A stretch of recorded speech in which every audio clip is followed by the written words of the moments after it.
Something weird is happening on Trustpilot. Check out these 5-star reviews of this company. They all seem to mention Stephen.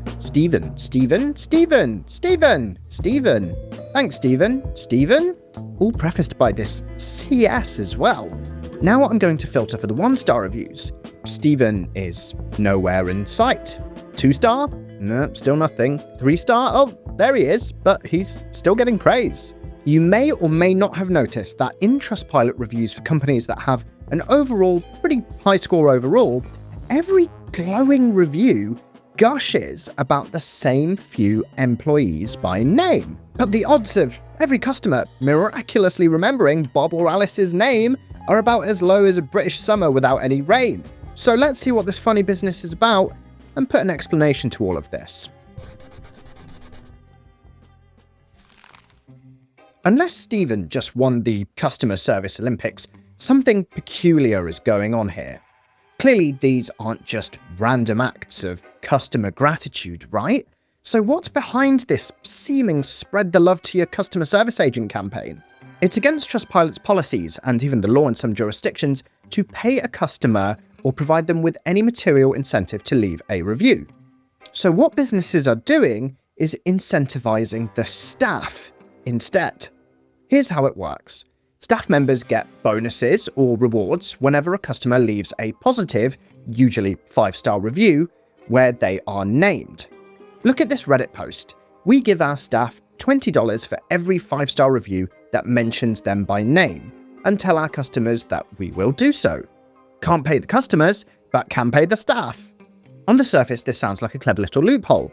The customers aren't being paid off, they're just being extra kind to the person that helped them, right? And the company isn't directly buying reviews, just rewarding hard-working employees. But now, every employee is on a mission. When they solve your problem, or serve your table, they sign off with a friendly, "If you enjoyed our service, my name is X. Please mention my name in your review." And the result? Reviews that read like Oscar acceptance speeches, thanking individual staff. John from support was phenomenal. Priya, the waitress, was so attentive. Big shout out to Alex for all the help. Over on Trustpilot, these specific name-dropping reviews are piling up. The introduction of these incentive programs have transformed businesses' Trustpilot scores. Businesses with so-so reputations suddenly look like 5-star superheroes because every happy customer is nudged to write a 5-star review. Don't forget to mention me. Have you noticed weird Trustpilot reviews like this? Do leave a comment down below with your experience. I'd be really interested to hear about it. Now, you might be wondering, surely this is against the rules, right? After all, aren't online reviews supposed to be completely unbiased and not influenced by bribes? Well, Trustpilot's official guidelines are crystal clear on no incentives. They explicitly state that businesses must not offer rewards in exchange for reviews. And for reviewers, the rule is don't write incentivized reviews, e.g. if you've been offered something in connection with writing a review. So, if a customer gets anything of value in return for a review, whether it's a discount, a freebie, or loyalty points, that review isn't allowed. Trustpilot even warns that fake or incentivized reviews will be removed if detected, and companies caught offering incentives can face suspension. But, of course, here, the customer isn't getting the reward. The employee is. And this is the cheeky workaround. We're not paying for customer reviews. Heavens no. We're just giving our staff a pat on the back, a bonus, for good service.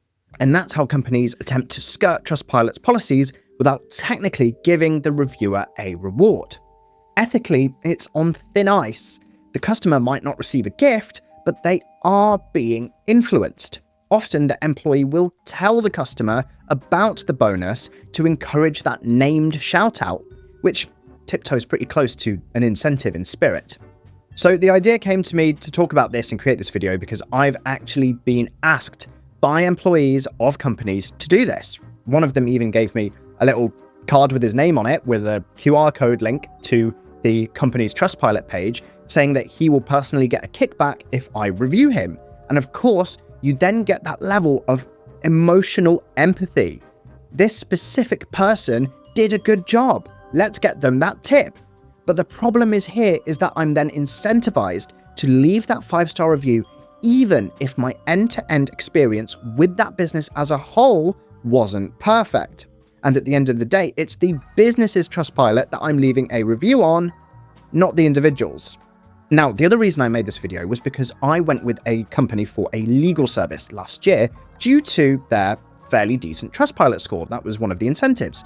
Only to discover, after receiving terrible service from them, that underneath that overall score was tons of 1-star reviews that had been flooded over by positive reviews that all seemed to mention people's names. Again, I'd be interested to hear if anyone else has had this experience. Do let me know in the comments below. Now, to a business, they're basically paying to improve their Trustpilot score. They're just paying a different party for this to happen. Now, make no mistake, Trustpilot doesn't really approve of this behavior. It undermines trust in the entire platform. If Trustpilot finds out that a company is systematically using employees to engineer positive reviews, they could technically flag the business for unfair review collection. In fact, asking anyone with a conflict of interest, like your employees, to drum up reviews is against the rules. And if those employees are essentially begging customers to mention them, it could be an argument for review manipulation, which is exactly what Trustpilot's guidelines aim to prevent. It's such a grey area. Now, you might be thinking so far, well, I've definitely seen this outside of Trustpilot. And yep, Google reviews, especially for restaurants, hotels, and local services, are swarming with similar patterns. It's perhaps even more blatant, especially in some countries.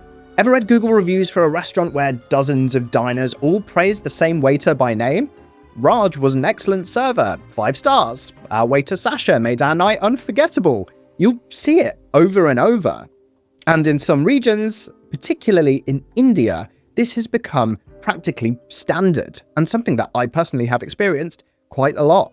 If you open any popular restaurants page on Google or Zomato in India, you'll find tons of people specifically naming waiters and servers in their reviews. I mean, most of us can barely catch our waiters' names when they introduce themselves, let alone spell it out online later. If hordes of customers are suddenly acting like they're on a first-name basis with the entire waitstaff, something's up. And indeed, this is the same game. Employees proactively ask diners to mention them. The problem here is that because of this incentive program, they can be quite pushy about it. Imagine you've just finished a lovely meal in a restaurant. The food was great, the service was good, nothing to complain about. And then as you get your bill, your waiter, let's call him Arjun, flashes a polite smile and says, if you enjoyed this, please do leave us a Google review, 5 stars. My name is Arjun, by the way, please name me. Now, you must be thinking, yeah, all right, sure, why not? But if you're kind enough to actually follow through, Arjun knows that his boss will see that review. And some restaurants actually track these mentions as part of employee performance. In fact, I've heard of places where the staff have contests. Whoever racks up the most named 5-star reviews gets a bonus or an Employee of the Month award. One restaurant server said on Reddit that at their workplace, it looks like only 3 people work there because the same few names keep dominating the Google reviews. And again here, the management gave each server a laminated card with a QR code for the review page and their name on it. The more aggressive servers would hover at the table and cheerfully say, hey, mention my name in the review, even actually waiting for the customer to submit it on the spot. The less pushy servers, like the Redditor here, felt that this was awkward and borderline intrusive, and it is. And guess what? It's these folks who are the ones who don't win contests for review mentions. It's a cringy hustle, practically cajoling customers into typing out a review under your watch. Effective? Yes. Ethical? Very debatable. Again, this is not fair to the staff as well to the customers. And the problem with this is it's effectively turning the staff into commission-based salespeople, and they're basically trying to sell their own feedback. This leads to behavior that you see with commission-based salespeople. More pushy tactics, sometimes basically begging, and hovering until you leave that review before you've even left. And this is the same thing that you see when certain sales representatives try to sell things like extended warranties, or who try and sell you anything and everything on high streets. And again, this isn't fair to the customer or the staff that feel like they have to do this to get ahead. The other thing that this does, as mentioned, is flood any negative reviews with positive reviews that may be artificially inflating a business's reputation, increasing the likelihood that prospective customers who visit or use that service with the wrong idea end up getting a service level that isn't representative of what their Trustpilot or Google review score is. To the businesses, they're basically paying to improve their score. They're just paying a different party for this to happen. Just like Trustpilot, Google's policies officially prohibit fake or incentivized reviews. They don't allow businesses to offer money or freebies for positive reviews. But again, these staff incentive schemes slide under the radar. The customer isn't getting a free dessert for a review, they're just being nudged to help out their friendly waiter. And it's especially common in hospitality. So restaurants, hotels. I've seen hotel reviews where nearly every comment mentions a staff member who made our stay wonderful. Are all of those mentions organically motivated? Or did the concierge subtly mention that a good review with their name on it would be appreciated? You be the judge. Okay, so what's the big deal, you might ask? If the customer had a genuinely fine experience and the employee did a good job, isn't a positive review fair game? Well, sure, except these schemes again create an artificially inflated reputation. They stack the deck with only the rosiest experiences. Think about it. Customers who had a mediocre or bad experience certainly aren't being handed QR codes or encouraged to share reviews. It's basically cherry picking, systematically pushing only the happy folks to write reviews, and specifically how to write them. And that means that the overall rating you see online is skewed beyond the organic reality. It's like a movie studio screening their new film to only their fan club and then saying, look, it's got 99% on Rotten Tomatoes. Okay, this is a little bit ironic, as it's accepted that it's usually negative review bias that's commonplace, as in people who have negative experiences are more likely to leave a review in the first place. And this is the devil's advocate point to what I've been saying in this video. So do leave a comment on your thoughts on this point, because I'd be really interested to hear what you think.